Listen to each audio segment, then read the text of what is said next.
Hello, my kitty cats. It is Richard the Urban Warlock from Urban Warlock Healing here. How are we? Do you like that? Anyway, let's do a no context reading. This is collective reading. Take what resonates, leave what doesn't. Okay, not sure where we're going to go, so please look for what the title says. It will be something witty and amusing. Okay. Right. Okay. I'm really tired. I'm burnt out. Really burnt out. Been doing too much. Right, okay, so we'll see where this is going to go. Just remember that with Tarot's design, say on your current path, this is the most likely outcome. So if anything does come up and you don't like the sound of it, you can change it, unless it's a fixed card, in which case the universe says it's got to happen, no way around it. Okay, if you would like to book me for a private reading, please go via my link tree. There are some options for recorded readings on there. Or I do face-to-face, video chat, phone or voice note. For those, please go via the link tree, go to the verified Instagram account or urbanwarlockhealing.com. So let's get cracking. So, excuse me. First card we've got is the Queen of Wands in the reverse position. Okay, so wands relate to the element of fire. We're generally talking about some kind of action. Now, with the court cards, they can represent an energy within yourself or they can be somebody else in your life. Now, this is feminine energy, okay? Doesn't have to be a man. Usual bump, I'm a man, I identify as a man, but my feminine energy is higher. I normally identify with the queens. However, I'm in my divine, so I am the empress. So it's on you. Right, so this queen in the reverse position, I'm just looking at the other cards, and I'm just wondering if this is going to be yourself or somebody else around you, to be honest with you. I'm not sure. I'm going to carry on and see where we go. Right, so this queen in the reverse position, she's liable to be a bit of a pot stirrer, I'm afraid. She's going to go around, she's going to be a little bit mean. She's going to be, like I say, she's going to stick her nose in where it's not wanted, really, if it's somebody else. Now, if it is yourself, it doesn't mean that you're necessarily doing that with other people or that at all. It could be some kind of internal frustration. Now, in the upright position, we generally talk about this queen kind of stepping into her power. So it could be that you are backing down.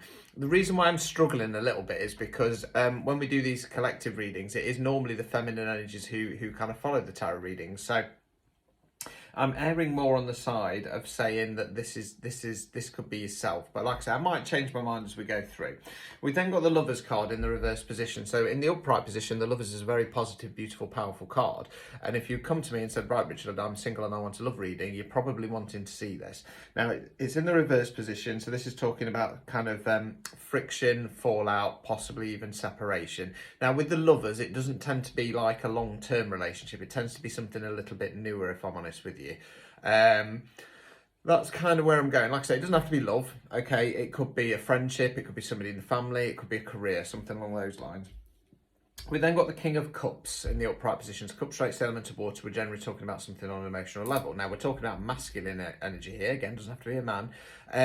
Now, kings and queens in the upright position are good rulers. So this guy is kind of in control of his emotions, knows when to let it out, knows when to hold it back. Now, I'm erring on the side of caution because I've got a little bit of a theory ticking around in my head as we're going through, that's coming through. So I'm just going to carry on and then I'll try and tie it all together as when we get to the end. Okay, we then got the Hermit card in the reverse position. Okay, so in the upright position, Hermit's actually a positive card. It talks about periods of withdrawal. And it's normally when we need to mull things over. What's gone right, what's gone wrong, what direction are we going in next? Now, in the upright position, that's not a problem. It's you know, needed. When it's in the reverse position, we're spending too much time there. We're overthinking things. We're hiding away from a situation. Okay, we're not coming outside. We then got Death in the reverse position. Now, Death is a positive card. It should actually be called Rebirth, in my opinion. It's about shedding old skin. It's about shedding what no longer serves us. Now, in the upright position, I normally find that something happens, it shakes things up, it changes things, we're happy about it. Okay, when it's in the reverse position, it's one or two things. It is either that something comes along and we're trying to resist it, or it is self-imposed change. Okay. With the cards here, I'm going to go more along the lines of we're resisting it. Okay, right. Overall outcome, the Devil. Okay, the Devil.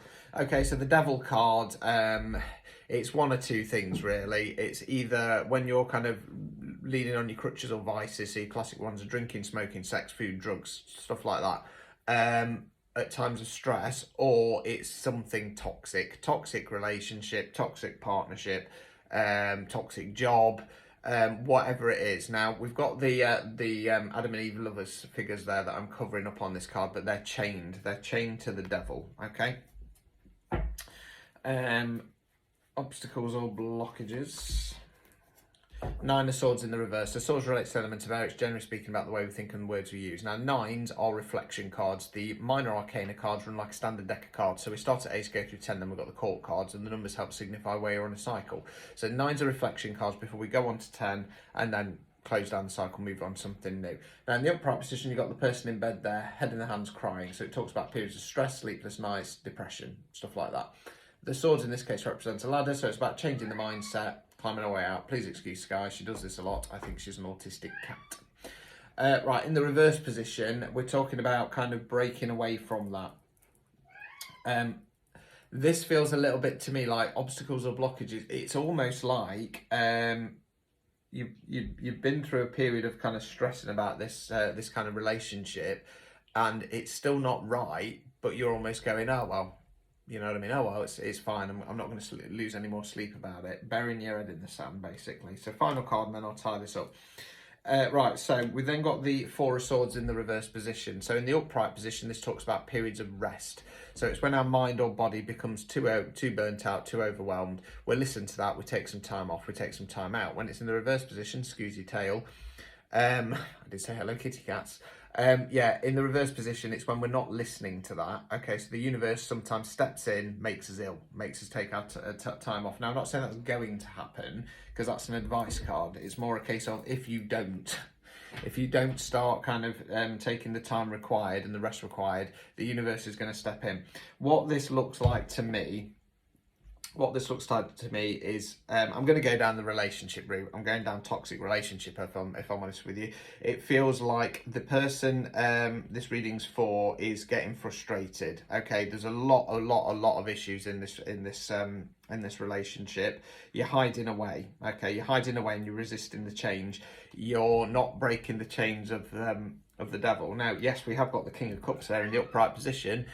So he's in a happy place. That to me feels very much like you are putting this person before yourself. You are pandering to this person. So yes, he's a happy King of Cups because you're doing everything that he wants you to.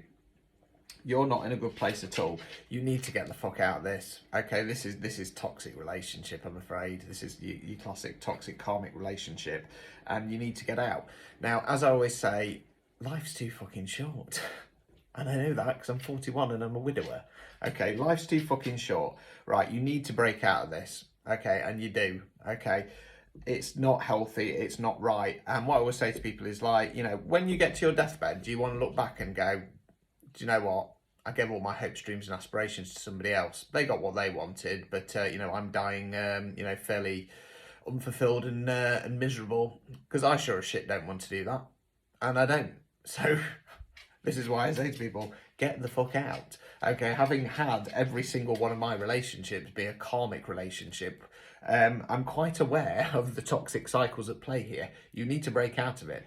Because if you don't, the toxic masculine will then either grind you down to a pulp until you die, or they'll run off with somebody else. You're then left with even lower self-worth and self-esteem, and surprise, surprise, guess what? Another narcissist comes along. Shows you a bit of attention, you go, my God, this is fantastic. And then before long, you're back in the gutter again and under their foot.